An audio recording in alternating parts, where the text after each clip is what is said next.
Inalmahan ng Philippine Coast Guard ang naging pahayag ni Cavite 4th District Representative Francisco Kiko Barzaga. Anila ito'y unfair para sa mga tauhan ng PCG na naglilingkod para sa bayan.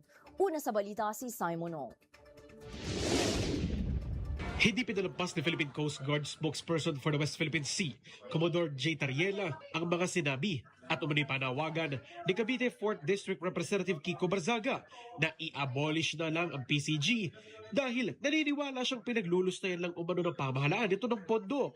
Ayon kay Commodore Tariela, walang pagpapakundangan at nakaiinsulto ang naging pahayag ni Barzaga bilang miyembro ng Kamara. Marami ani ang nagsisilbing kawani ng PCG na isinasakripisyo ang kanilang buhay para sa serbisyo sa bayan. At ang pagsasawalang halaga sa kanilang serbisyo ay hindi lang ani ang kawalan ng pag-unawa, kundi kawalan din ng pagmamalasakit. Sinabi rin ni Tariela na alarmist o taong nagpapalala ng isang sitwasyon, irresponsable at inaccurate ang pahayag ni Barzaga tungkol sa World War III. Samantala, binatikos ni House Infra Committee at Bicol Saro Party List Representative Terry Ridon ang naging pahayag ni Barzaga.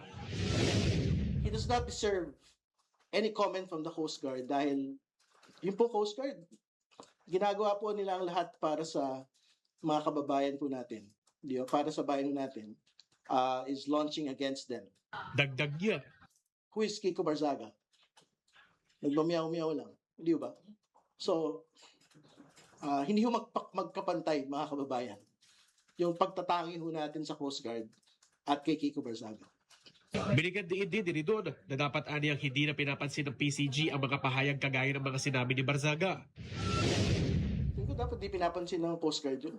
Kasi dapat very mission focused po yung Coast Guard eh.